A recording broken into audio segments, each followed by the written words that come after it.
আছে অনেকে।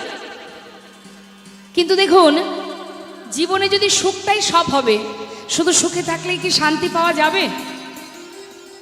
সুখের পিছনে ছুটছি সবাই, সুখ থাকলে কি শান্তি হবে? যার অনেক সুখ সে কি শান্তিতে আছে? বাবা, আমাদের জীবনটা একটা সেবার থালার মতো মা। সেবার থালাতে কি কি থাকে? মধ্যাহ্নে যখন আপনি সেবা করবেন, একটা থালার মধ্যে অন্ন থাকে, ডাল থাকে, কোনো ভাজা থাকে, টক থাকে, তিতো থাকে, ঝাল থাকে, সব রকম থাকে। তো এখন মনে করুন তার মধ্যে আপনার টকটা খুব প্রিয়, মানে চাটনিটা খুব প্রিয়। এখন সব বাদ দিয়ে যদি থালা ভরে চাটনি দেওয়া হয়, ভালো লাগবে খেতে আপনার? কেন না লাগবে না কেন? আপনি তো চাটনি প্রিয়, আপনি তো চাটনি ভালোবাসেন, আপনাকে এক থালা চাটনি দেওয়া হবে,